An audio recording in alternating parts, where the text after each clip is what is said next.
Bem, muito boa tarde, senhoras e senhores deputados. Estamos então a iniciar a nossa reunião da Comissão de Economia, Obras Públicas, Planeamento e Habitação. Como sabem, esta reunião comporta duas audições. A audição da Infraestruturas de Portugal, a requerimento do PSD sobre cabos submarinos Anel, CAM, Continente, Açores e Madeira. É assim que está designado o requerimento. Nesta audição, depois teremos uma segunda audição a seguir, da ANA, mas será a posteriori e o tema não é o mesmo. Temos connosco o professor Dr. Miguel Cruz, Presidente do Conselho de Administração da IP, e a engenheira Wanda Nogueira, vogal do Conselho de Administração. É assim, se não cometer nenhum erro. Como sabem, o modelo como funcionam estas audições permite aos nossos convidados terem 10 minutos para uma inicial intervenção e depois será um período de perguntas e respostas. A primeira ronda será perguntas e respostas. Cada parlamentar terá um período de tempo determinado, conhecem já a grelha, e iniciará depois pelo PSD, que é o partido requerente. E, portanto, eu dava-lhe já a palavra para os 10 minutos iniciais, se assim entender. Faz favor, Sr. Engenheiro, Sr. Professor Miguel Cruz. Muito obrigado, Sr. Presidente. Senhoras e senhores deputados, bem, em primeiro lugar, boa tarde a todos. Eu penso que terão recebido com antecedência, enfim, a apresentação que nós enviámos. Comunicámos que íamos fazer a apresentação. Mas, enfim, de qualquer das formas, enfim, acho que seguiam facilmente pela apresentação. Portanto, nós preparámos uma apresentação com a intenção, enfim, de dar aqui alguma informação e resumir o ponto de situação deste tema do Anel CAM, portanto, dos cabos submarinos, sem prejuízo, obviamente, das perguntas que depois possam ser feitas. Muito rapidamente, não sei se de facto com a dimensão se conseguimos ver com facilidade. Em primeiro lugar, este primeiro slide o que procura apresentar é aquilo que hoje existe em termos de... Permitam-me só interrompê-lo, só para informar os senhores deputados, que às 10 horas, salvo erro, acho que não estou enganado, 10 horas foi enviado para a Comissão, para todos os senhores deputados, esta intervenção inicial da IP. Se houver alguma dificuldade, faz favor dizerem. Ok. Muito obrigado. Mas, portanto, este primeiro slide o que procura é caracterizar a situação atual daquilo que, enfim, ali também está chamado o Anel CAM, ou seja, a ligação por cabos submarinos entre o continente, os Açores e a Madeira, com a interligação entre o continente e os Açores, através do ramo doméstico Columbus 3, a interligação entre o continente e a Madeira, o ramo doméstico Atlantis 2 e a interligação entre os Açores e a Madeira. E aqui, para ser claro, dar a informação daquilo que é, na definição do próprio projeto, os períodos de vida útil que estavam definidos em relação a cada um destas três interligações. No primeiro caso, entre o continente e os Açores, até 2024, no caso do continente e a Madeira até 2025 e entre os Açores e a Madeira até 2028, sendo que, volto a referir, isto era o período de vida útil estimado no respeitante ao arranque deste projeto, que é o que existe hoje. O novo anel está ali representado, portanto, as ligações e só para termos aqui uma visão geral, primeiro a ligação que sai, portanto, que tem como ponto no continente Sines, que faz a ligação aos Açores, no caso dos Açores, com com 2 pontos de entrada, a Angra na terceira e a Fanjão de Baixo em São Miguel.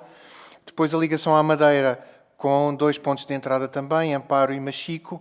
No caso do continente, para além de Sines, que eu já tinha assinalado, um pouco mais abaixo, Sines e Carcavelos. A ideia aqui no novo anel é, de facto, a de privilegiar aquilo que são os pontos de entrada, portanto, os pontos de amarração, ou, enfim, os CLS já existentes, aproveitando, ou garantindo aqui alguma eficiência, não apenas do ponto de vista financeiro, mas também do ponto de vista dos requisitos técnicos. Do lado direito do slide, estão ali apenas um resumo daquilo que são as características principais portanto, do anel, portanto, os cabos submarinos a serem instalados. Eu chamava aqui só apenas a atenção para a existência, é o primeiro elemento que lá está apresentado, em cima, para a existência ou para a previsão de 6 pares de fibra. A lógica essencial da existência de 6 pares de fibras dá-nos uma perspectiva daquilo que este exercício ou daquilo que este investimento tem de utilidade futura, porque, de facto, se olharmos para aquilo que diz respeito às comunicações nacionais, e incluindo aqui a componente Smart, da qual eu já vou falar daqui a pouco, nós neste momento precisaríamos de 2 pares de fibras e, portanto, isto significa que o investimento que está aqui a ser feito, com um horizonte temporal mínimo de 25 anos, tem uma perspectiva muito relevante de potencial de crescimento e também de acolhimento de comunicações internacionais e, aliás, essa é, digamos, uma também das apostas deste modelo, como já falarei. Já agora vale a pena referir que, obviamente, naquilo que diz respeito à dimensão do investimento, o acréscimo de pares de fibra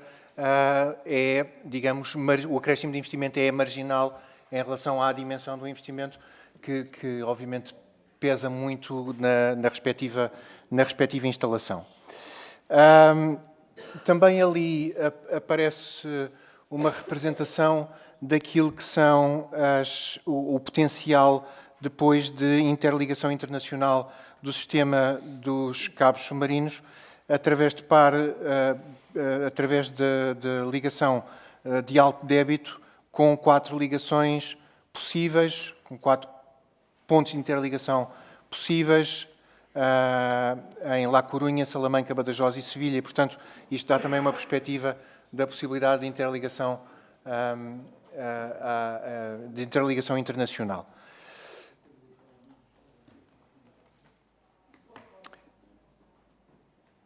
Subjacente ao investimento que está a ser feito, isto tem sido, obviamente, muito discutido até com a própria Comissão Europeia. O exemplo que ali está é um exemplo de natureza estratégico, enfim, desejado. O desenho pode ser este ou não. O que é certo é que no centro destas ligações está o anel CAM e o posicionamento do anel CAM como relevante para o estabelecimento de interligações intercontinentais, seja para o continente americano, seja para o continente africano. Neste momento, o mercado registra significativa atividade em termos de interesse em desenvolver investimento na área dos cabos submarinos e, portanto, o que está aqui é o desejo de potenciar ligações internacionais através do posicionamento estratégico do anel CAM para interligações, nomeadamente através do Atlântico à Europa.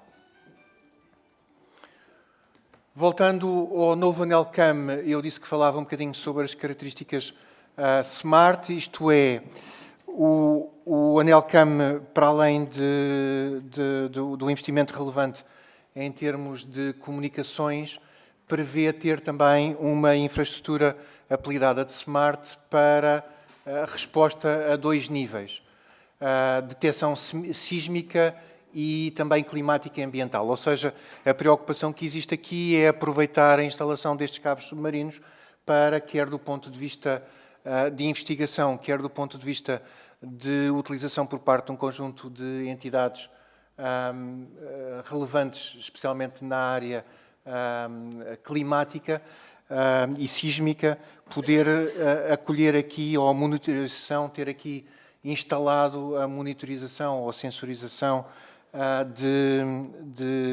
como veem aqui à direita, quer do ponto de vista de temperatura, condutividade, pressão, sismógrafo e acelerómetro. A opção que existe aqui é a de ter a sensorização instalada nos próprios cabos, de forma a que consigamos aumentar aqui a resiliência a problemas que possam existir e, portanto, criando também aqui uma oportunidade interessante do ponto de vista de trabalho científico, novamente tendo aqui alguma margem de crescimento de crescimento futuro, como eu disse há pouco, pelos 6 pares de cabos que vão ser instalados. Principais indicadores financeiros, penso que vale a pena também dar aqui pelo menos um sobrevoo a este tema. O valor de investimento, o valor central de investimento da CAPEX são cerca de 131 milhões de euros, 130,9 milhões de euros, ao qual se soma o investimento na componente Smart. Enfim, poderia estar tudo agregado. Nós, de facto, como tem características técnicas distintas, separámos aqui esta componente Smart, 22,5 milhões de euros, portanto, também em CAPEX, ao qual acresce ainda 1 milhão de euros de despesas de instalação e, portanto, estamos com uma soma total de 154,4 milhões de euros, que é o montante que foi previsto na resolução do Conselho de Ministros correspondente à aprovação do financiamento para este projeto. Vale a pena também ter aqui em linha de conta alguns outros dados que penso que são relevantes. O primeiro, já mencionado, a existência de 6 pares de fibra. O segundo, que é aquele losango que está no meio, que está exatamente no centro, que é o valor ou o preço por 10 GB por segundo, que está em linha, o valor está em linha com aquilo que são os valores atuais do continente, e acho que este aspecto é importante, e isto significa um alinhamento completo na lógica da continuidade territorial do preço associado às comunicações.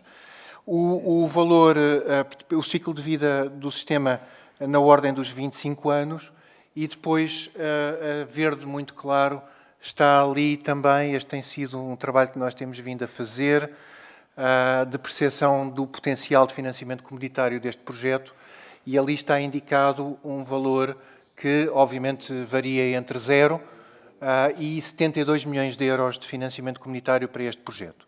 Vale a pena termos aqui alguma cautela com a leitura que é feita disto. Os 72 milhões de euros são, obviamente, estimados numa lógica de valores máximos de elegibilidade valores máximos de elegibilidade e taxas máximas de elegibilidade para todo o projeto. E porque me estou a aproximar muito do final do tempo, só dois elementos finais. O primeiro, que tem a ver com o plano estimado para o projeto técnico e, portanto, que tem aqui uma componente temporal, portanto, assumindo o ano 0, 2022, até 2025, o investimento na componente marítima está estimado na ordem dos 45 meses, com 2 contratos, para fornecedor e para fiscalização. A componente terrestre, 27 meses, esta é menos complexa, 2 a 6 contratos, dependendo de como se aborda o tema dos pontos de amarração. Depois, equipamentos de transmissão, um contrato, este começa necessariamente mais tarde e uma estimativa de 19 meses de duração, e depois o plano operacional, ou seja, para montar toda a operação, de cerca de 30 meses. A aprovação da despesa já está feita. A assinatura do contrato de concessão prevê-se ainda ser feita, prevê-se que venha a ser feita, em princípio, logo nos inícios do ano de 2023. E, finalmente, e peço desculpa aqui, estou a ultrapassar um bocadinho o tempo, mas só muito rapidamente, só para dar uma ideia também do modelo de concessão e subconcessão e dos fluxos financeiros que aqui estão associados.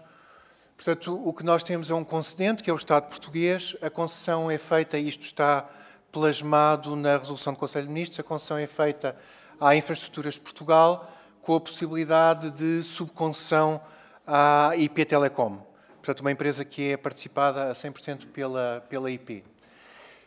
A quando da exploração, os rendimentos desta operação são entregues pela subconcessionária à concessionária, que, por sua vez, os entrega ao Estado português. A estimativa é de que a concessão gerará verba suficiente e, portanto, receitas suficientes para fazer a cobertura para fazer a cobertura dos custos da operação, ou dos custos desta operação, e eventualmente temos expectativa de que ainda possa vir a cobrir um pequeno montante do investimento realizado.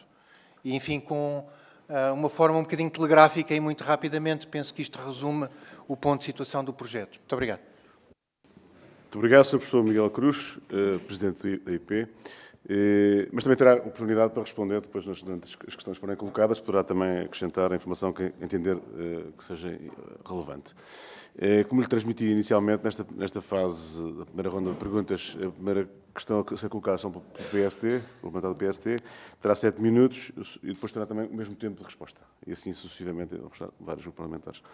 Sr. Deputado Paulo Muniz tem 7 minutos para colocar as suas questões, por favor. Muito obrigado, Sr. Presidente. Cumprimento as senhoras e os seus deputados e o Sr. Presidente e a Sra. Vogal do Conselho de Administração de Infraestruturas de Portugal.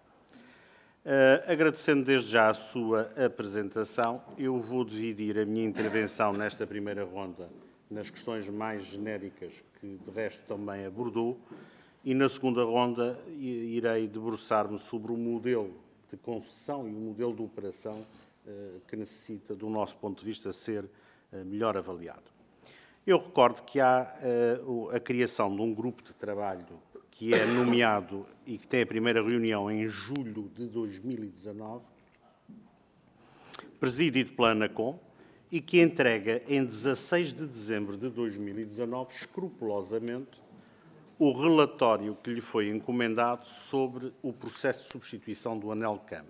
Eu volto a recordar, a 16 de dezembro de 2019, o Governo está de posse do relatório do grupo de trabalho sobre todo este processo. A 30 de setembro de 2020, praticamente 9 meses, 10 meses depois, é feito um despacho conjunto que atribui à IP Telecom a responsabilidade em 2024 e 2025 fazer e concluir a substituição dos anéis e dos cabos submarinos de Açores e Madeira, respectivamente. Contudo, só a 8 de setembro de 2022 deste ano é que, digamos, há a redação final do decreto-lei que, de facto, permite alterar, digamos, o objeto social para que a IP possa acomodar esta tarefa. E a primeira questão que lhe coloco é se em 2020 há esta atribuição à IP desta responsabilidade, como é que o Sr. Presidente explica que só passado 2 anos é que se faz algo que é absolutamente essencial, que é mudar o objeto social, e conhecendo a IP, como julgo que é o caso, a urgência de substituição desse sistema, como é que durante 2 anos a própria IP não se manifesta incomodada de nada poder fazer por não ter o seu objeto social adaptado a este desafio? Que se manter-se em silêncio? Bom, primeira pergunta que lhe deixo. Nesta alteração recente de setembro deste ano, é permitida, como aliás teve a oportunidade de referir, a faculdade de subconcessão. E a pergunta que lhe faço é, este grupo de trabalho, em primeiro lugar, entende e recomenda o pendor público deste operador neutro, grossista, que irá operar o novo sistema CAM?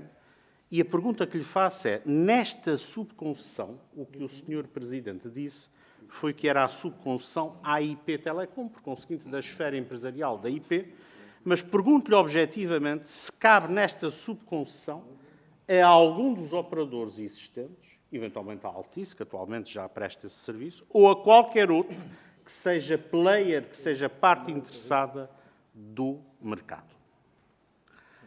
O Conselho de Ministros de quinta-feira, 2 de novembro, de facto, digamos, dá um passo na assunção da despesa, de resto, como teve a oportunidade de dizer, mas há um conjunto de dúvidas que estão inerentes, estritamente inerentes, ao contrato de concessão. E, portanto, o contrato de concessão é que vai esclarecer, efetivamente, este processo. Em primeiro lugar, pergunto-lhe qual é o calendário para finalizar ou para assinar este contrato de concessão e se vai, por exemplo, estar prevista a consulta pública para que os interessados possam, sobre essa matéria relevantíssima, dar contributos. Para além disso, pergunto-lhe ainda qual é a duração geral, desde o dia em que assine o contrato de concessão e, por conseguinte, esteja capacitado para lançar o procedimento, até que a infraestrutura entre em serviço. Recordando-lhe que o grupo de trabalho produziu um cronograma, que naturalmente o Sr. Presidente deve ter conhecimento, e que diz que desde o dia do tiro de partida até a entrada em serviço são 5 anos. Bom. Ainda sobre os cenários e sobre a topologia que apresentou. Claramente foi para aquilo que é o cenário A que o grupo de trabalho apresentava. E este cenário A contempla algo que nós sempre dissemos e que é relevante, que é uma ligação direta à terceira, por razão até da base das lajes e de abrir uma possibilidade futura, mas omite algo que para nós é absolutamente fundamental. Nós sempre defendemos uma ramificação à Ilha de Santa Maria, porque Santa Maria acolhe um projeto espacial de grande importância, onde a Agência Europeia Espacial está presente, e onde a fibra óptica direta a Santa Maria não só permite que, por exemplo, os tempos de latência no acompanhamento do lançamento de foguetões sejam completamente diferentes, mas mais ainda, nós temos lá o Centro de Controlo Oceânico da nave, como sabe, e ter uma segunda fibra ligada neste sistema é um motivo de securização e de abertura a outras possibilidades. Mas de São Miguel a Santa Maria são 90 km e, como deve imaginar, o custo de contemplar esta solução de Santa Maria é perfeitamente irrisório, marginal e quase negligenciável no âmbito deste investimento. Portanto, em relação ainda à questão das estações que vão ser construídas, como sabe, o grupo de trabalho aponta para que em cada vértice do triângulo, ou em cada ponto externo do triângulo, existam 2 estações, uma por construção nova e outra, porventura, por utilização de facilidades existentes. Já naquilo que é a resolução do Conselho de Ministros, estão previstos 5,5 milhões de euros para aluguer, o que deixa entender, do nosso ponto de vista, que já está a ser assumido que vão continuar a utilizar as estações de amarração da Altice existentes para fazer esta amarração. Isso parece-nos ao arrepio, exatamente ao contrário daquilo que o grupo de trabalho diz, até para que haja uma imposição da neutralidade do sistema. Finalmente, e na segunda ronda virei com as questões do modelo de concessão, pergunto-lhe se o preço final de 130 milhões de euros, quando a estimativa são 119,8, desatualizada, se para a demanda enorme que existe, para a raridade da matéria-prima, para a inflação e pressão neste mercado, se acha razoável atualizar de 119 para 130 milhões de euros, ou se não corre o sério risco de ter um concurso que pode não chegar ao fim. Muito obrigado. Muito obrigado, Sr. Deputado Paulo Muniz. Dá a palavra então ao Sr. Presidente da IP para responder. Tem 7 minutos também, por favor.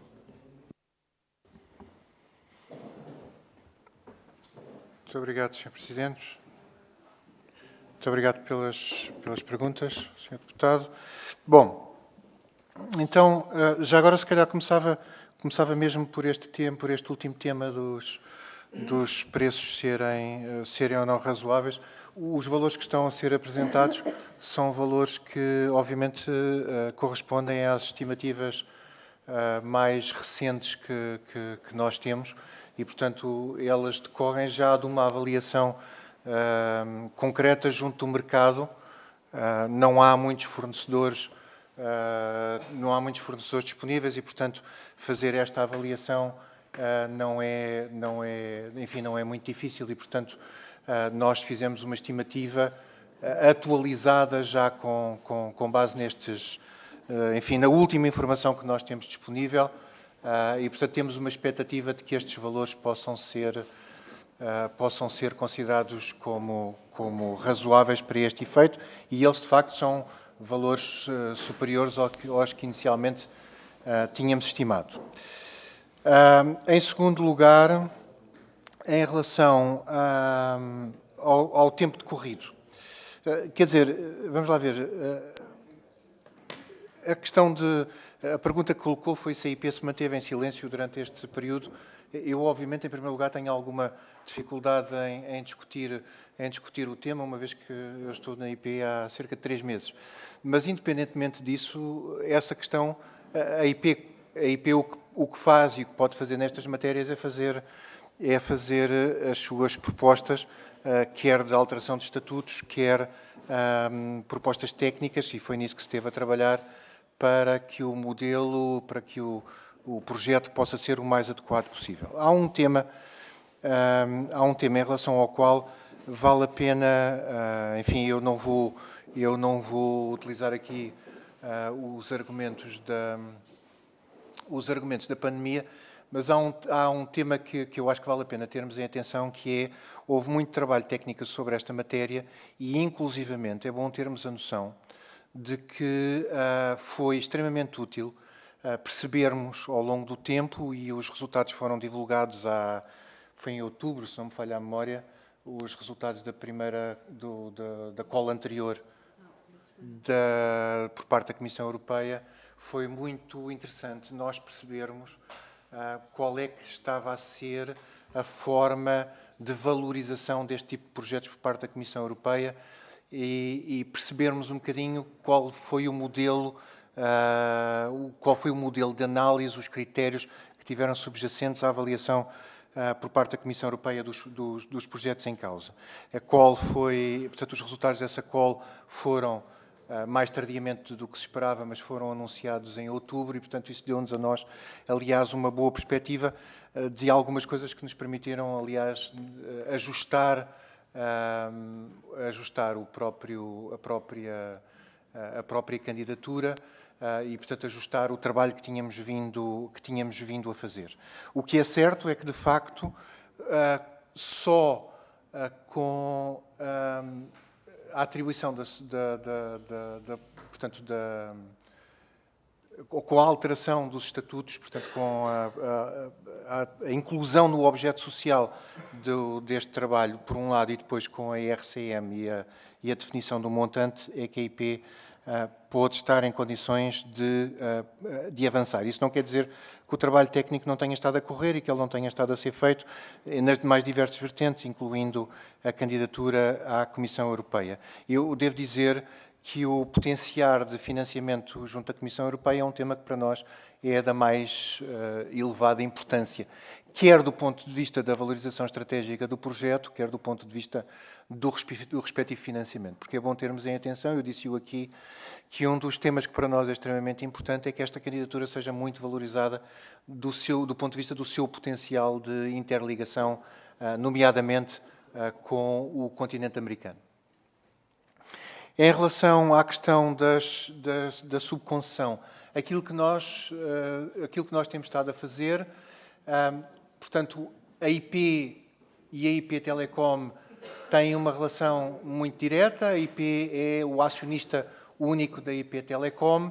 Aquilo que nós temos estado a fazer é o que está perfeitamente alinhado com as recomendações que foram feitas pelo grupo de trabalho e, portanto, aqui e a IP Telecom tem um domínio significativo do know-how. O que nós estamos a fazer aqui é concessão à IP, subconcessão à IP Telecom, e este exercício não prevê aqui a entrada de outras entidades que não sejam aquelas que, obviamente, depois sejam fornecedores do próprio projeto. Há um tema que eu, se calhar, tenderia aqui a esclarecer, que é nós não vamos avançar do ponto de vista do processo de contratação de um fornecedor, não vamos ficar à espera do contrato de concessão para o fazer. Portanto, não é preciso o contrato de concessão para esse efeito. O que é que acontece? O que acontece é que o contrato de concessão é, de facto, um elemento extremamente importante na forma de definição de todo o modelo. De qualquer das maneiras, obviamente, ele tem aqui subjacente, é um contrato de concessão que tem características muito específicas, tem essencialmente a ver com a operação, não há aqui propriamente um modelo, digamos, como há o pressuposto de que a operação vai financiar aquilo que tenha que ao longo do tempo vir a ser, portanto, que cobrirá o OPEX. O contrato de concessão é um elemento, obviamente, aqui importante, mas nós não precisamos estar à espera para arrancar com o investimento, não temos que estar à espera que o contrato de concessão esteja definido e assinado. De qualquer das formas, quereremos ter o contrato de concessão aprovado o mais rapidamente possível. A nossa expectativa é de que no início do ano 2023, como eu referi há pouco, ele possa ser concluído. Depois, em relação à questão dos pontos de amarração e da questão da ligação a Santa Maria, o modelo que está definido, o modelo que está construído, é de facto fazer esta ligação com estes pontos de amarração, ou seja, 2 nos Açores, 3º em São Miguel, Amparo, Machico, Carcavelos e Sines. Há, obviamente, questões que têm a ver com as ligações entre as ilhas nos Açores, em relação às quais, neste momento, há ligações que estão existentes, mas, tanto quanto eu me recordo, o pressuposto que existia aqui era que esse investimento era posterior à decisão associada aqui à definição do anel CAM. E, portanto, não desvalorizando a importância dessas ligações, elas não estão cobertas de imediato neste projeto e neste projeto que está a ser trabalhado também para ser apresentado à Comissão Europeia. Eu penso Queira concluir? esqueci-me só do tema das CLS existentes ou das CLS ou de CLS novas. Sim, o pressuposto que está aqui, aliás, isso está... Sr. Presidente, peço aqui a sua... Está aqui, portanto, está ali indicado. O que nós estamos a fazer é, de facto, apostar nas CLS existentes, não apenas por uma questão de requisitos técnicos, mas porque, de facto, o modelo de renda, ou seja, o modelo de arrendamento, que são cerca de 800 mil euros cada, em relação ou comparado com a construção de uma nova, aquilo fugiu, que envolve cerca de 6 milhões de euros cada uma, a nossa opção foi, de facto, por manter as CLS existentes. Muito obrigado, Professor Miguel Cruz. Tenho agora o Grupo Parlamentar do Partido Socialista. Tempo para a sua intervenção. Se tem informação que irá repartir as suas intervenções, o Sr. Deputado Francisco César e depois o Sr. Deputado Carlos Pereira. Faz favor. Bem, Sr. Presidente, Dr. Miguel Cruz, primeiro, Sr. Presidente, permita-me que o cumprimente em si a todos os deputados da Comissão de Economia, que não é a minha comissão, cumprimentar o Sr. Presidente da IP, o Sr. Dr. Miguel Cruz, trouxe-nos aqui boas notícias. Boas notícias porque finalmente temos a perspectiva do lançamento de concurso para a instalação dos cabos submarinos até ao final do ano. Foi esse o compromisso do Sr. Ministro, que sei que agora é materializado e com um investimento bastante relevante que poderá acrescentar competitividade à região autónoma dos Açores no âmbito da área tecnológica.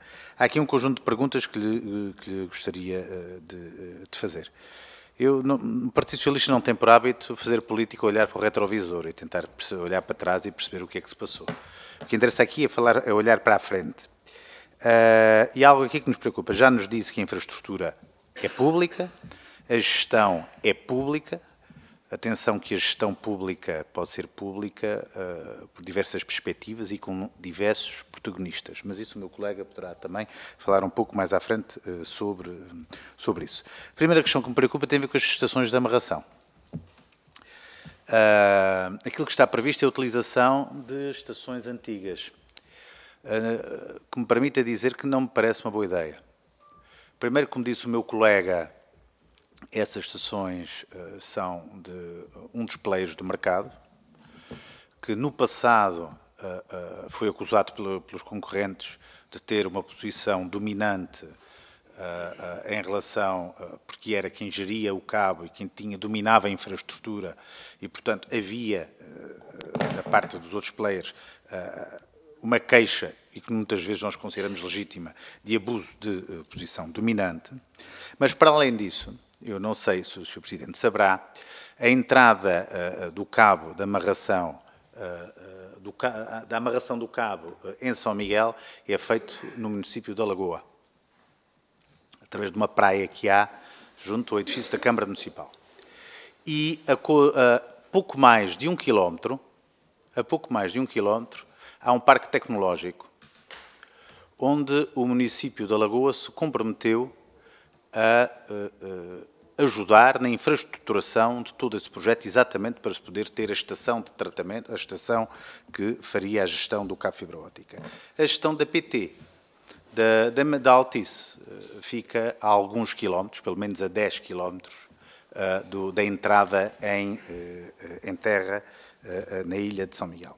Portanto, aqui nós poderíamos juntar o útil ao agradável, não só não tínhamos um player, ou um dos protagonistas, ou um dos concorrentes nesta área a gerir, ou pelo menos a ceder as suas instalações, ou a arrendar, como nós poderíamos colocar no parque tecnológico, digamos, um fator acrescido de produtividade com uma instalação exatamente nesta área. Julgo ser do conhecimento da IP exatamente esta situação.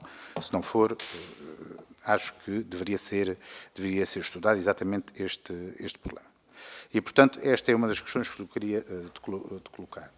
A outra questão que gostaria de lhe colocar tem a ver com os atuais cabos submarinos. A Altice disse, a partir de uma determinada altura, que não garantia a manutenção dos cabos. A nossa preocupação tem a ver o que é que irá acontecer com os atuais cabos submarinos, ao nível da sua manutenção e de garantias do serviço, até o momento em que os atuais cabos submarinos, os novos cabos submarinos são instalados. Pode garantir a IP que não irá haver problemas ao nível da manutenção, ou seja, será garantida a manutenção e o seu funcionamento? Era também uma questão que lhe colocava. Por último, queria-lhe falar do resto, do restante anel. Nós temos mais 2 anéis de cabos submarinos nos Açores. Temos um que liga ao grupo central e outro que liga ao grupo ocidental. Aquilo que nos apresentou não é propriamente o princípio do fim deste processo. É talvez o fim do princípio. Porque nós temos esta fase de instalação do CAM, mas depois, posteriormente, é importante para a IP avançar exatamente para o segundo anel de cabos submarinos que liga ao grupo central, que também já estão a aproximar-se do seu período de tempo máximo. Muito obrigado, Sr. Deputado. O Sr. Carlos Pereira agora completará então a intervenção, por favor. Não. O modelo é este. A fase inicial é assim que funciona. Não é pergunta-resposta. Por favor, Sr. Deputado. Sim, mas peço desculpa só por de à mesa para andamento dos trabalhos. O Sr. Presidente no início disse que era pergunta-resposta. Eu percebi também assim. Se era pergunta-resposta, Peço desculpa, significa que o Sr. Presidente pode responder. Eu esclareço. Peço desculpa se foi assim, se foi entendido, foi erradamente, da minha parte talvez, mas o modelo de audições está perfeitamente definido, é a grelha que nós usamos nas audições, que é sempre assim. Portanto, a resposta só ocorre nas audições regimentais com os seus ministros, como sabe também. Estas nunca serão assim. Faz favor, Sr. Deputado. Muito obrigado, Sr. Presidente. Eu não entendi assim, mas aceito que seja assim. Sr. Presidente, antes de mais cumprimentar o Sr. Presidente da IP, o Sr. Presidente da Comissão. As minhas questões são um bocadinho mais à frente do que falarmos daquilo que se passou no passado. Eu não vou fazer aqui nenhuma enfim, explicação sobre a linha do tempo. Essa já foi feita várias vezes pelo Sr. Deputado Paulo Muniz, portanto nós já quase que decoramos a linha do tempo sobre as questões dos cabos submarinos, o que também significa que está escutado, Sr. Deputado. Já não há mais nada para dizer de verdadeiramente substancial sobre os cabos submarinos e, portanto, eu gostaria de voltar àquilo que é verdadeiramente essencial, que é o que é que vamos ter daqui para a frente sobre os cabos submarinos, e isso é de facto muito importante. Uma das coisas que nós constatamos no caso da Madeira tem a ver com uma circunstância que me parece relevante e, basicamente, a minha pergunta era tentar perceber se há alguma ideia sobre aquilo que será um modelo de exploração destes cabos submarinos, porque uma das questões que nós detectamos na Madeira é que há um desencontro entre aquilo que é a procura no mercado grossista e aquilo que é a oferta de serviços a retalho. O que é que eu quero dizer com isto? Normalmente os operadores compram pouco espaço nos cabos que existem e a qualidade dos serviços que prestam, por exemplo, na Madeira, é má, porque de facto eles não têm espaço suficiente nos cabos e a compra que fazem é desencontrada com aquilo que é a oferta que querem oferecer no mercado. E, portanto, a primeira pergunta é perceber se o modelo de exploração resolverá, por exemplo, esta questão, que é uma questão crítica, diga-se em bom da verdade, e tem, de alguma forma, diminuído a qualidade dos serviços da Madeira. A segunda questão tem a ver com os preços, ou seja, se o modelo de exploração provocará ou não um aumento do preço nos serviços a prestar na Madeira e nos Açores. Isto é, do ponto de vista prático, um aspecto, parece-me a mim, bastante significativo e, portanto, perceber se os madeirenses e os açorianos podem estar descansados no que diz respeito a esta matéria. Uma terceira questão tem a ver com a questão de, na Madeira, já existir um cabo, que é o Ela Link, que já está amarrado, digamos assim, e que se a IP tem, de alguma forma, alguma articulação preparada, em curso, feita com o Governo Regional, no sentido de maximizar tudo isto, porque, segundo eu sei, o Grupo de Trabalho acertou que esse também seria algo financiado pelo Estado e, portanto, perceber de que maneira é que estas matérias poderão ser asseguradas no futuro. E, portanto, deixei de ter tempo, tenho mais uma pergunta, mas faço depois. Muito obrigado, Sr. Presidente. Pode colocá-la, se quiser. Muito bem, muito obrigado. Sr. Presidente da IP, faz favor, tem a resposta, então, 7 minutos para responder, faz favor.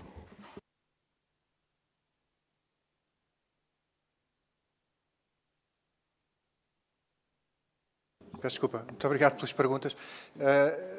A primeira pergunta dá uma oportunidade, aliás, de responder a uma coisa que não tinha respondido ao Sr. Deputado há pouco. Tinha colocado exatamente a mesma preocupação em relação às estações de amarração e dizer que a opção, para além de ser aquela que melhor, de facto, nos soluciona os problemas do ponto de vista técnico, é aquela que é mais eficiente do ponto de vista financeiro, sem dúvida alguma. E a questão que importa aqui a cautelar é que, embora, de facto, seja um pagamento de uma renda à Altice, não há qualquer poder da Altice, portanto, aquilo é única e exclusivamente um arrendamento de um local. Não tem nada mais do que isso, o modelo é construído em torno disso. Portanto, não há nada que a Altice possa, digamos, condicionar na operação dos cabos submarinos nessa matéria. Em relação à questão da amarração ser feita no município da Lagoa, esse tema foi discutido e foi discutido com o município, mas a opção que foi tomada não é o da amarração no município de Lagoa. E, novamente, pela mesma razão que era isto obrigava a construir uma CLS nova e, portanto, implicava aqui um custo acrescido nesta matéria.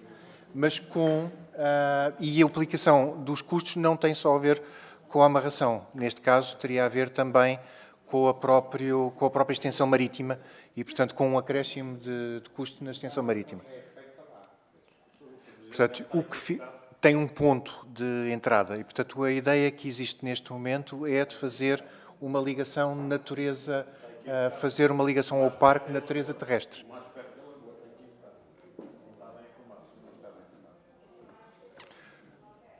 Pronto, mas esta é a informação que eu tenho. De qualquer das formas, o tema foi discutido com o município de Lagoa e foi feita esta opção de fazer uma ligação, depois de fazer uma ligação ao parque.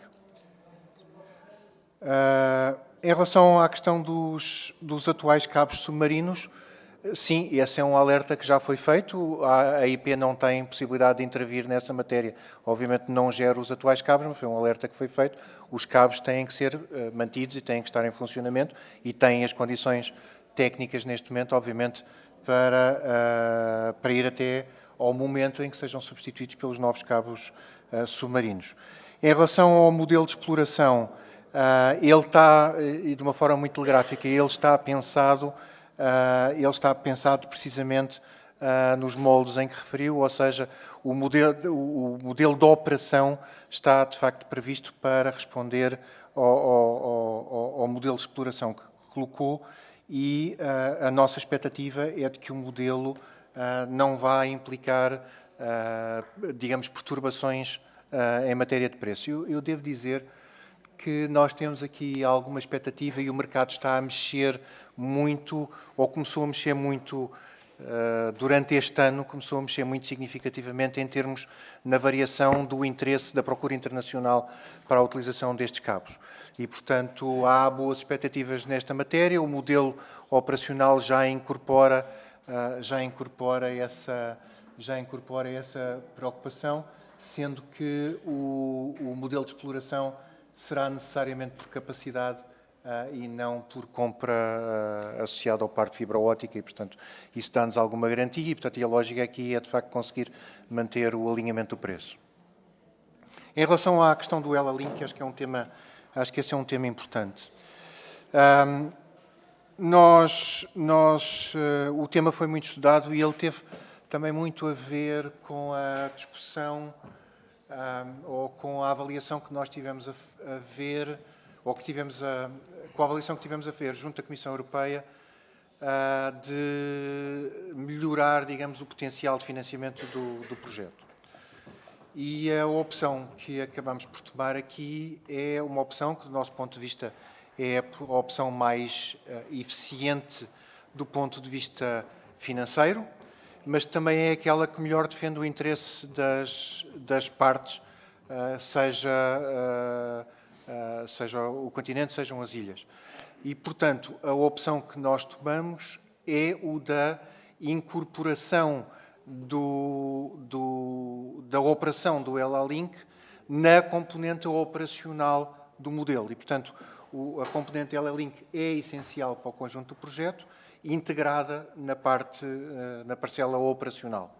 Portanto, este foi o modelo que nós encontramos, que, insisto, consideramos que é o mais eficiente do ponto de vista financeiro, por um lado.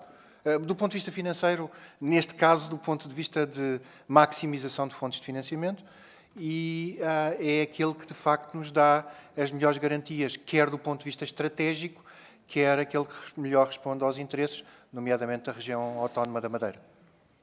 Muito obrigado. Muito obrigado, Sr. Presidente. Agora a palavra ao Partido Chega. Tem 6 minutos para intervir. Sr. Deputado Filipe Melo, faz favor. Muito obrigado, Sr. Presidente. Cumprimento todos os senhores deputados e um cumprimento especial aos nossos convidados, Sr. Professor Dr. Miguel Cruz e Sra. Engenheira Wanda Nogueira. Bom, este assunto já não é novo nesta Casa e nesta legislatura já tivemos a oportunidade também de o debater nesta Comissão.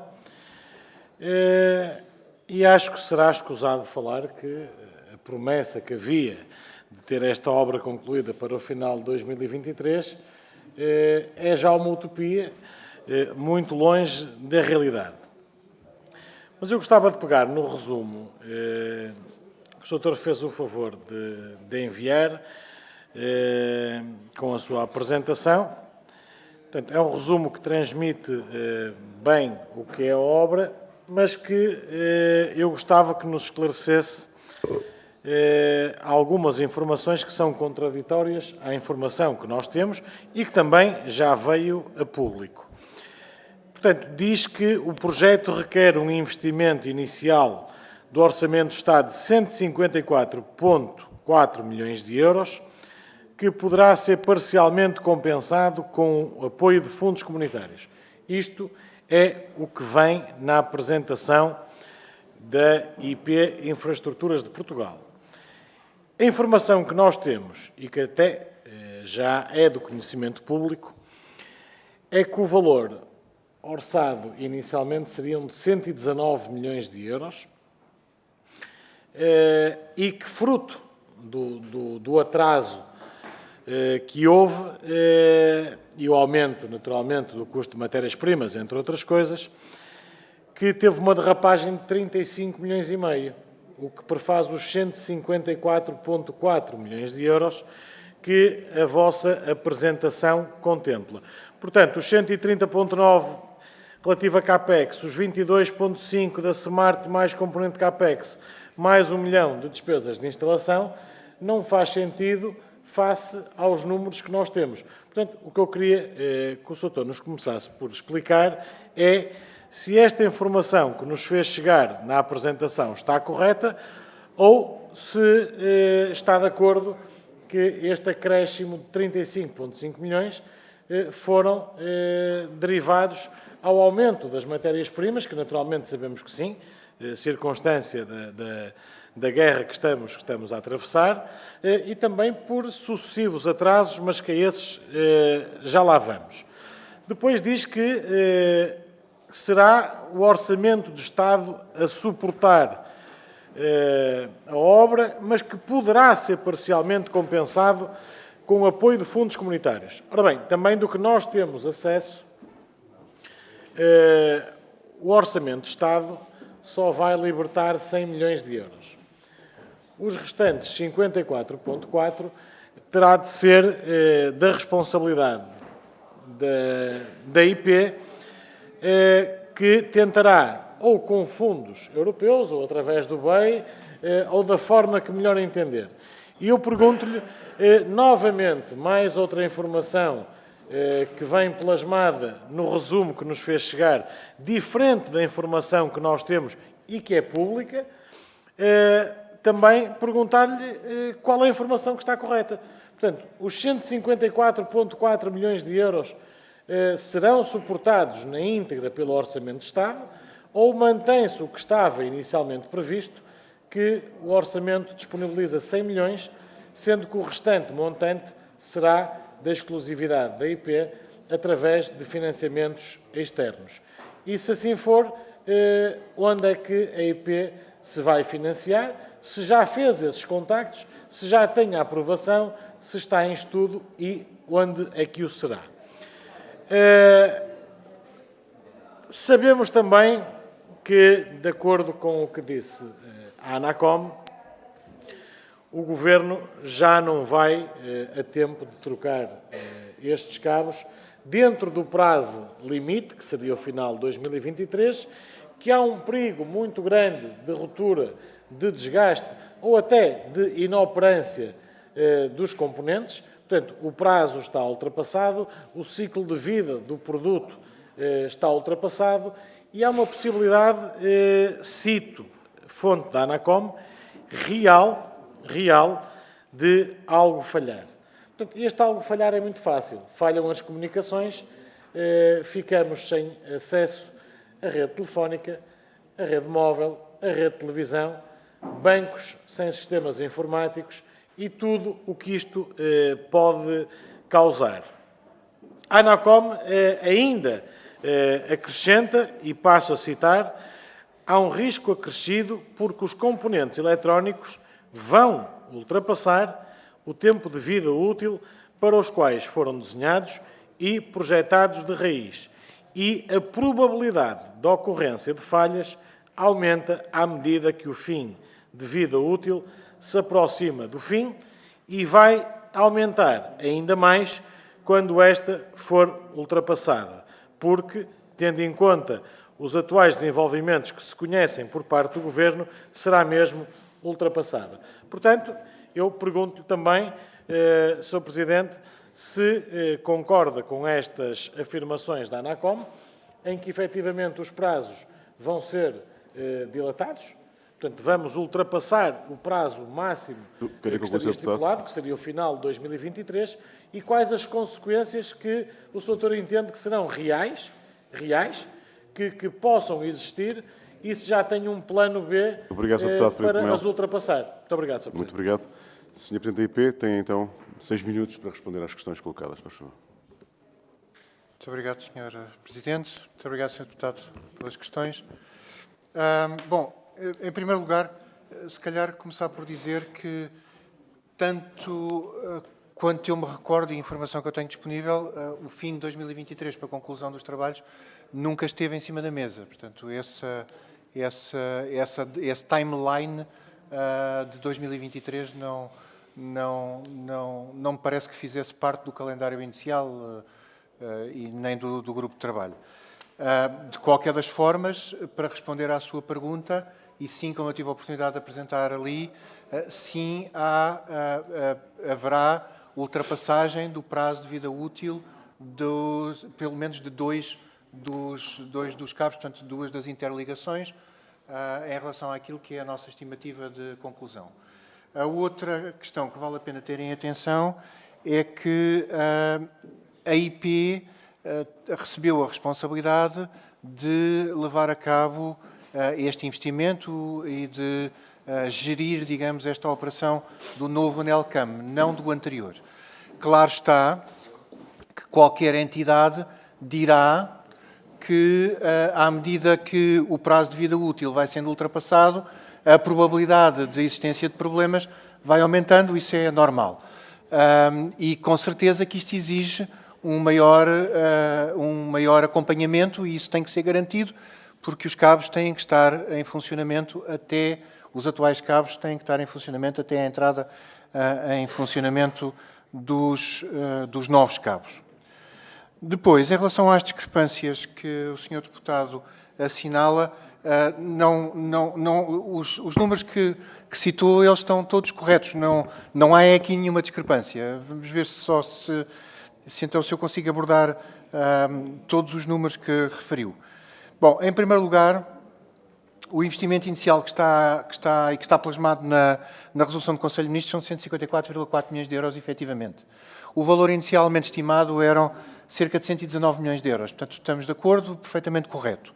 Qual é a diferença? A diferença, e isso é normal em qualquer projeto de investimento, foi feita uma avaliação na altura e foi feita uma avaliação agora para fazer a aprovação dos respectivos montantes e para pudéssemos avançar com o projeto. Foi feita uma avaliação junto do mercado de quais seriam os custos do investimento e o que está aqui em causa, a variação, é única e exclusivamente devida ao facto de ter havido um aumento de custos dos materiais aqui em causa na ordem dos 30%. Portanto, o efeito é este. Eu nem sequer aqui, só fazer este comentário adicional, a relação aqui é muito direta de custos. Volto a dizer, há um número limitado de fornecedores que podem estar aqui em causa e, portanto, a avaliação junto do mercado é uma avaliação, digamos, não vou dizer que é fácil de fazer, mas é uma avaliação que é credível com a obtenção da informação. De qualquer das maneiras, sempre direi que a questão do atraso, se nós já estivéssemos a fazer o projeto, os custos iriam aumentar na mesma e, portanto, esse impacto iríamos ter sempre. Portanto, não há propriamente aqui uma derrapagem de 35,5 milhões de euros. É a realização deste projeto com os atuais custos, portanto, dos respectivos materiais, é cerca de 30 milhões de euros superior ao que estava inicialmente previsto. Depois, ainda em relação aos números, eu nunca referi que será o Orçamento de Estado a suportar a obra. O Sr. Deputado disse, e corretamente, o valor que está aqui previsto do Orçamento de Estado para este projeto são 100 milhões de euros. A proveniência desses 100 milhões de euros é receitas do concurso do 5G e o montante máximo que está definido, isso está escrito na resolução do Conselho de Ministros, o montante máximo que será colocado por Orçamento de Estado neste projeto serão esses 100 milhões de euros. Portanto, o remanescente do projeto terá que ser financiado com outras fontes de financiamento. Eu também mostrei há pouco que a nossa expectativa de financiamento comunitário tem um teto máximo, e tive o cuidado de referir, teto máximo calculando com elegibilidade da totalidade das despesas, taxas máximas e com participações máximas sobre o valor portanto, sobre o projeto que é apresentado. O máximo seriam cerca de 72 milhões de euros. Portanto, a nossa expectativa, que obviamente não é mais do que uma expectativa por vários motivos, pode haver rateio, nós, portanto, só veremos isso quando soubermos os resultados da candidatura, é de que conseguiremos o remanescente do financiamento junto da Comissão Europeia. Dar nota de que a candidatura a ser apresentada à Comissão Europeia tem que ser finalizada até fevereiro, finais de fevereiro, são 20 e tal de fevereiro, agora não me recordo exatamente o dia, de 2023. Portanto, a candidatura ela está a ser trabalhada, depois de termos percebido os resultados da candidatura anterior, depois de termos colocado um conjunto de questões à Comissão Europeia e termos tido um conjunto de esclarecimentos, a candidatura está a ser preparada, será apresentada antes do prazo limite e depois a seguir veremos qual é a elegibilidade. Dirá o Sr. Deputado, bom, mas e se não tiverem financiamento, o que é que acontece? Como é que vão garantir o remanescente do financiamento? Se de facto for necessário, será feito o recurso, em princípio será ao Banco Europeu de Investimento e, portanto, também para responder à sua pergunta, obviamente que já sondámos o Banco Europeu de Investimento no sentido da disponibilidade, avaliação de montantes e avaliação de condições. Mas a nossa expectativa é, e a nossa preferência clara seria para não assumir dívida aqui, e, portanto, a nossa expectativa é que consigamos, sobre os 100 milhões de euros, ter financiamento adicional, se não pela totalidade, pelo menos na quase totalidade, por fundos comunitários. Insisto, não apenas porque é importante ter o financiamento comunitário, mas porque a própria valorização por parte da Comissão Europeia deste projeto nos daria aqui um contexto estratégico que eu acho que seria muito importante. Muito obrigado. Muito bem, Sr. Presidente. Concluída que está a primeira ronda, teremos uma segunda ronda. Como sabem, a segunda ronda são colocadas questões por cada grupo parlamentar sucessivamente, 3 minutos a cada grupo parlamentar. No final, a resposta será conjunta, uma única resposta para todos os grupos parlamentares. Portanto, temos cá neste momento na Comissão 3 grupos parlamentares, o PSD terá a intervenção inicial, o Partido Socialista a seguir e depois o Partido Chega. Sr. Filipe Melo, percebo que quer intervir também na segunda ronda, é isso? Vai intervir na segunda ronda também. Pronto, assim será. Sr. Paulo Muniz tem 3 minutos, faz favor. Muito obrigado, Sr. Presidente. Sr. Presidente da IP, eu sou sempre sincero e confesso-me desapontado com as suas respostas. Eu, de facto, vejo um conjunto de generalidades e sinto o seu pouco à vontade nesta matéria, que é, de facto, de grande importância. Realço 3 aspectos que não posso deixar de realçar.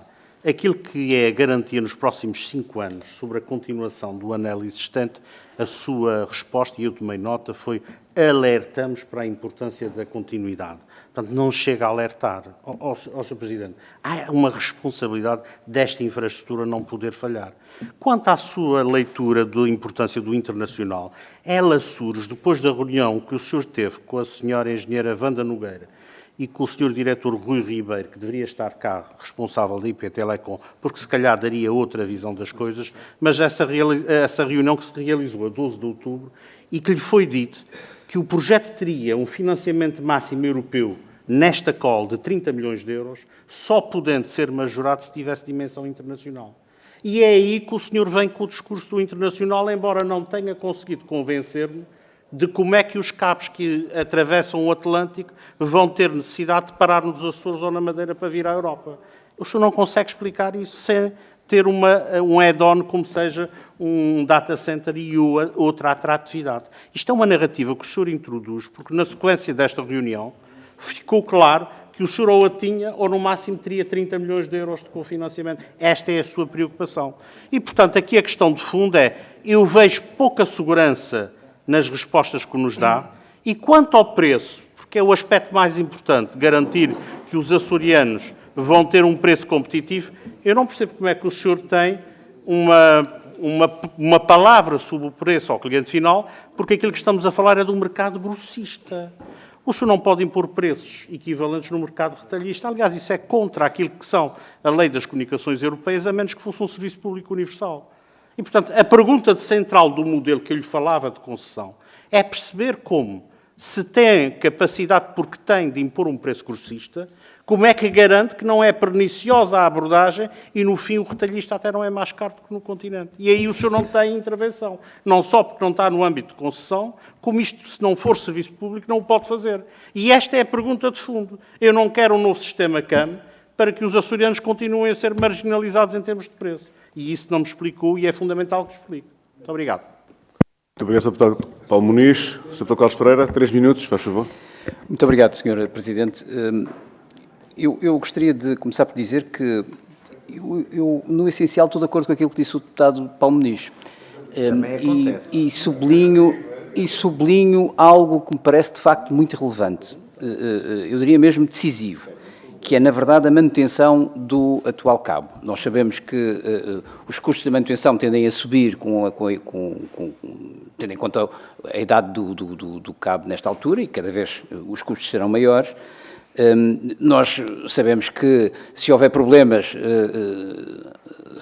não podemos de maneira nenhuma deixar que Madeira e Açores possam ter um apagão nestas matérias e, portanto, é preciso, é mesmo fundamental, eu diria e sublinho indispensável, que a EIP, ao mesmo tempo que garante o contrato certo para os novos cabos, assegure com a entidade que tem hoje a manutenção do cabo a garantia que nos próximos 5 anos há uma total, enfim, nós nunca podemos nestas coisas dizer a 100% de fiabilidade, mas a quase 100% de fiabilidade que não haverá nenhum apagão. Isso é absolutamente essencial. E, na verdade, é preciso que a EIP assegure essa garantia. Nós, madeirenses, e julgo que também açorianos, não podemos deixar que as coisas sejam de outra forma. A segunda nota que queria dar que me parece também muito importante, tem a ver com algo que, de alguma forma, o Sr. Deputado Paulo Muniz referiu, mas eu queria acrescentar aqui uma coisa que me parece importante, que o Sr. Presidente da IP disse de forma que eu achei que talvez não viesse ao encontro daquilo que é o interesse das regiões. As regiões podem querer ou não querer, mas eu acho que isso deve estar disponível para as regiões, que é, de facto, a questão da subconcessão. As regiões podem, elas, do meu ponto de vista, poderem ter acesso a à subconcessão da exploração deste processo. Me parece útil para as regiões, porque a existência de um cabo desta natureza é um grande ativo para a política pública de atração de investimento direto estrangeiro. E as regiões têm uma autonomia para isso e podem ter vontade e podem ter capacidade, é preciso que tenham capacidade para também fazer isso. E o Estado deve estar disponível para isso.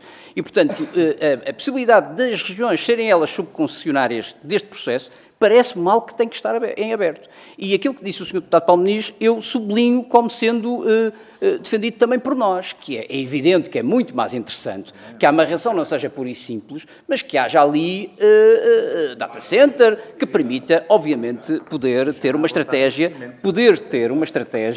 de desenvolvimento de uma economia de dados que as regiões autónomas são, obviamente, fatores relevantes, e eu acho que as regiões têm até vontade nisso. Qualquer uma das regiões tem vontade disso e tem disponibilidade até financeira, do ponto de vista dos seus próprios quadros financeiros, para poderem contribuir para isso. É preciso que haja uma boa articulação para poder tirar o máximo proveito destas questões, ainda por cima no meio, eu termino já, ainda por cima numa altura em que tanto se fala em inteligência artificial, se fala em Big Data, etc. Isto são matérias que, obviamente, pode permitir uma coisa que as regiões têm dificuldade, que é, de alguma forma, ter outro tipo de atividades do ponto de vista económico, e esta é uma atividade económica que pode ser muito útil. Muito obrigado, Sr. Muito Presidente. obrigado, Sr. Carlos Pereira. Sr. Deputado Filipe Melo, faz favor, 3 minutos. Obrigado, Sr. Presidente. Sr. Miguel Cruz, eu agradeço-lhe as respostas que o Sr. deu, porque foram realmente concisas. Portanto, respondeu com clareza ao que lhe foi questionado, pelo menos no que diz respeito ao Grupo Parlamentar do Chega, assim o entendo. Mas há aqui um ponto que eu não podia deixar passar. Na sua apresentação está escrito que o projeto requer um investimento inicial do Orçamento de Estado de 154 milhões. Portanto, nesta apresentação, quem a fez assumiu que esta verba vinha na totalidade do Orçamento de Estado. O senhor fez menção ao Conselho de Ministros que aprova o valor. E é verdade, o que a resolução do Conselho de Ministros diz no dia 2 de novembro e que está publicado em Diário da República é que o valor da obra são 154 milhões, 427 mil e por aí fora. Se nós sabemos que do Orçamento do Estado só vem 100 milhões e o restante vem por via de financiamento, como o Sr. já o disse e já fez uma explicação minuciosa e exata de como é que vai buscar esse financiamento, porquê que nesta apresentação que foi aqui apresentado vem esta gralha? Eu considero que seja uma gralha. Considero que não seja responsabilidade sua, efetivamente, mas de quem preparou este documento. É que muitas vezes este tipo de informações levam-nos ao erro.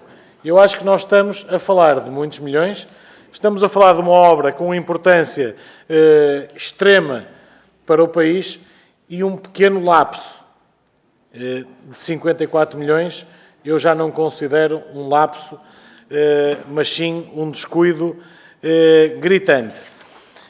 Queria, por favor, que nos explicasse o porquê disto.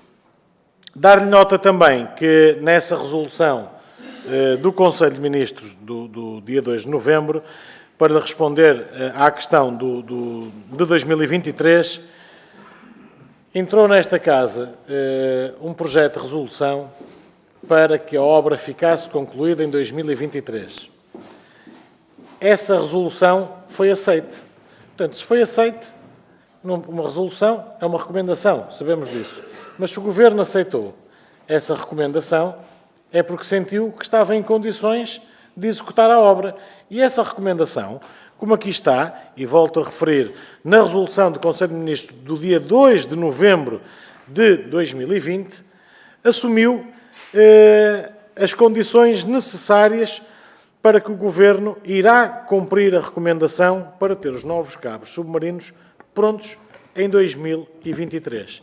E isto estava Obrigado, também deputado. nas grandes opções para 2021-2025. Muito obrigado. Terminada que está a segunda ronda, antes de dar a palavra ao Sr. Presidente da IP, que terá 9 minutos para responder a estas questões, como sabem, há uma terceira ronda, com 2 minutos cada Sr. Deputado que quer intervir. Eu gostava que até ao final da resposta nos desse indicação à mesa se porventura querem ou não intervir. E também solicitava ao Sr. Deputado Pedro Coimbra assumir aqui a presidência da Comissão. Eu tenho mesmo que sair neste momento e agradeço.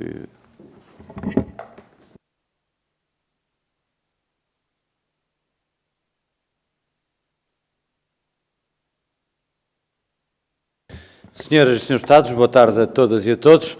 Senhor Presidente, dou-lhe então a palavra para responder às questões colocadas. Faz favor, 6 minutos. 9 minutos, perdão. Muito obrigado. Bom, em primeiro lugar, eu, respondendo aqui ao Sr. Deputado, eu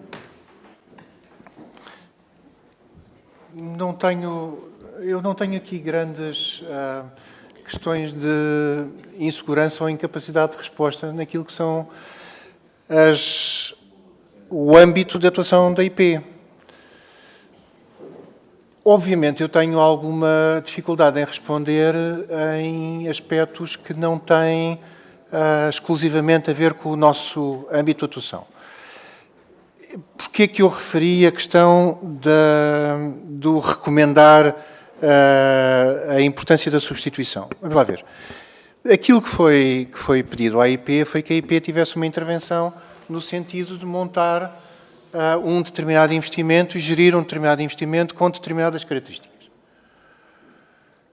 O trabalho, a IP fez esse trabalho, a IP avançou com um modelo que obviamente teve ajustamentos ao longo do tempo, a partir do momento em que a opção foi feita e que as condições foram criadas, a IP, a única coisa que pode dizer nessa matéria é nós queremos fazer o trabalho o mais rapidamente possível com um determinado contexto que temos em termos de fornecimento e de trabalhos e, portanto, isso tem uma determinada consequência do ponto de vista temporal.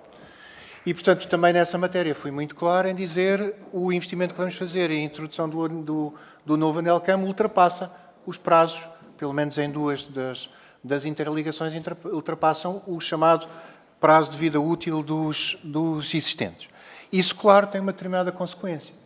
Agora, a IP não gera o anel existente e, nessa matéria, o que a IP e o Governo está perfeitamente alerta para essa matéria, o que a IP pode dizer é que, e respondendo aqui um bocadinho ao repto do Sr. Deputado, a IP está perfeitamente disponível para, obviamente, acompanhar aquilo que seja necessário para vir a garantir a manutenção do anel existente, de forma a que os problemas, que não existam, de facto, qualquer tipo de problema, sem prejuízo de que o foco que nós temos, e aqui nesta matéria diria que o mais importante é começar o mais rapidamente possível, o nosso foco, enquanto IP, é, de facto, no novo cabo submarino. Depois, mencionou a questão, e aliás mencionou uma reunião que eu, por acaso, não me recordo de ter estado, mas sei perfeitamente qual é que é a reunião, mas de qualquer das formas dizer, Sr. Deputado, que em relação à questão da procura internacional, o modelo que foi construído desde o princípio sempre tinha assumido um determinado nível de procura internacional. O que existia havia, digamos, neste período pré-fevereiro de 2022, havia, digamos, uma apetência completamente distinta do ponto de vista da procura internacional do que aquela que existe hoje. E é isso que faz mudar em muito a questão da procura internacional. E diz-me, bom, é que sem essa procura internacional não conseguia majorar o investimento comunitário. Eu não vou dizer que esse tema não seja importante, obviamente, para as discussões com a Comissão Europeia, mas posso lhe dizer com à vontade que esse não é o elemento determinante ou não foi o elemento determinante na percepção que nós tivemos do ponto de vista da avaliação comunitária. Não foi esse o elemento importante, como é bom termos a noção que a Comissão Europeia mudou em muito os próprios critérios de elegibilidade e de valorização dos projetos. E, portanto, isso obviamente levou, do nosso lado, mal seria, a uma adaptação. Mas isto para insistir que não foi propriamente a questão da procura internacional que o condicionou. A questão da capacidade de impor o preço ou não impor o preço. Vamos lá ver, novamente, nesta matéria, o que eu afirmei foi que nós, e aliás respondi, e utilizando a expressão do Sr. Deputado do Chega, respondi aqui há pouco de uma forma muito telegráfica sobre o modelo, muito por causa da questão da gestão do tempo. Isso sim, eu sou muito fraquinho na gestão do tempo, é um problema que eu tenho. De facto, houve um trabalho que foi feito para a ANACOM, houve um grupo de trabalho que fez uma determinada proposta, e aquilo que nós estamos a fazer é tentar construir um modelo que nos dê as melhores garantias possíveis e que seja alinhado com aquilo que era proposto para a ANACOM. Dir-se-á, bom, mas a dimensão e a importância da procura internacional aqui tem uma determinada relevância. Sim, tem, com certeza. Mas volto a dizer, a procura internacional que nós temos estimado no modelo, é verdade que teve uma valorização em relação àquilo que era o modelo inicial, mas ela não foi uma passagem de uma não existência de procura internacional para alguma procura internacional. Depois, ainda em relação à questão das subconcessões, novamente, aqui nessa matéria, o que eu tenho a dizer aqui é que, novamente, nesta matéria, tenho algumas dúvidas que essa pergunta nos deva ser dirigida a nós, sendo que, de qualquer das maneiras, eu tenderia a dizer que a nossa preocupação neste momento é montar um modelo, fazer o investimento. A questão de subconcessões a posteriori. Elas não só são possíveis, aquilo que nós estávamos aqui a clarificar, e era o sentido da pergunta inicial, era da participação das entidades privadas, portanto, ela é possível, e aquilo que a nós nos preocupa é, de facto, desenvolver um modelo de forma que ele não seja limitativo. E essa avaliação depois possa ser feita a posteriori. Não haverá, certamente, por parte do lado da IP ou da IPT, qualquer tipo de oposição ou de limitação nessa matéria para clarificar este ponto. Em relação à questão do Sr. Deputado do Chega, não há propriamente aqui um lapso. Não há um lapso. Em primeiro lugar, vale a pena dizer uma coisa que é... nós temos uma questão em relação aos fundos comunitários que é sempre a mesma, mas sejam fundos comunitários para este efeito ou para qualquer outro, o raciocínio aqui é sempre o mesmo, que é o investimento tem um determinado início e ele vai sendo realizado, tem que ser pago à cabeça e depois a seguir ele vai sendo apresentado à Comissão Europeia para reembolso de despesa. Portanto, a despesa irá sempre rolando. Mas nessa matéria, e para sermos claros, insisto neste ponto, a resolução do Conselho de Ministros diz muito claramente 100 milhões de euros é o valor máximo que é aqui posto por parte do Orçamento de Estado. Nós estamos a falar de 100 milhões de euros que vão ser colocados em termos de CAPEX. Pronto. Isto não quer dizer que o Orçamento de Estado não tenha depois a seguir também de ter uma entrada em matéria de OPEX, embora também tive o cuidado de dizer o OPEX, a nossa expectativa é que o OPEX, em velocidade de cruzeiro, o OPEX gerará receita, verba suficiente para fazer a cobertura dos montantes a pagar por parte do Orçamento de Estado, ou que vêm do Orçamento de Estado para pagar a operação. Em relação à data de 2023, Sr. Deputado, aquilo que eu posso dizer sobre esta matéria é que o que decorre, muito claramente, aquilo que decorre das próprias conclusões do grupo de trabalho, nem outra coisa seria, digamos, necessária face àquilo que é a própria vida útil dos investimentos existentes, não coincidem com o ano 2023, mas, enfim, de qualquer das formas, nessa matéria, a nossa posição aqui é muito clara. O investimento demorará o tempo que nós já clarificámos aqui a ser realizado e, portanto, aqui a nossa preocupação é que possamos começar tão cedo quanto possível. Eu estou mesmo encostado Estou mesmo encostado no fim, mas se puder ter aqui só mais um minuto de indulgência por causa da questão da Lagoa. A informação que nós temos, e volto a dizer, isto foi conversado com a Câmara Municipal, a questão é que existem duas entradas de mar que são equidistantes em São Miguel. Uma delas é a Lagoa, mas a opção foi para manter a CLS já existente, que não é em Lagoa, como eu já tinha referenciado, em vez de construir uma nova em Lagoa. A ligação, portanto, a resposta ao Parque Tecnológico fica assegurada por uma ligação terrestre, que eu também já o tinha dito. Foi uma alternativa que foi, portanto, é uma ligação terrestre dedicada. Uma alternativa que foi dedicada, que foi avaliada com a Câmara Municipal da Lagoa, portanto, no Parque de Ciência e Tecnologia de São Miguel,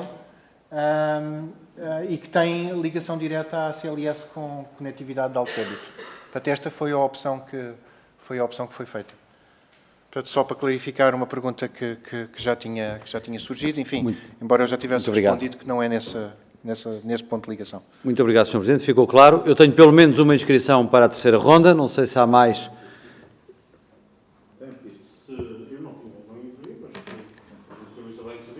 Portanto, duas inscrições para a terceira ronda. Começa o grupo parlamentar do PSD, o Sr. Deputado Paulo Ministro, faz favor, 2 minutos. Depois o Sr. Deputado Francisco César encerra as inscrições dos Srs. Deputados e o Sr. Presidente da IP terá 4 minutos para responder aos Srs. Deputados inscritos nesta terceira ronda. Sr. Deputado, faz favor, 2 minutos. Muito obrigado, Sr. Presidente da Infraestruturas de Portugal. Como lhe disse na ronda anterior, eu fico com amargo de boca, especialmente naquilo que é a sua incapacidade em garantir a continuidade nos próximos 5 anos, que é o tempo que se prevê do anel existente. Esperava um grau de responsabilidade maior e de envolvimento, porque estão em causa as comunicações para os Açores, as únicas possíveis, e nunca me passou pela cabeça que a sua resposta fosse somente alertar para este perigo, como se disso toda a gente não tivesse conhecimento. Aliás, fundada nesta enorme preocupação desta sua afirmação, que não for o facto da seriedade com que o vi colocar, até poderia classificá-la de leviana, o PSD vai, de imediato, no término desta audição, solicitar imediatamente que convoquemos a Autoridade Nacional das Comunicações, a ANACOM, porque, de facto, tem cá alguém neste país olhar para a garantia daquilo que vai ser o sistema nos próximos 5 anos.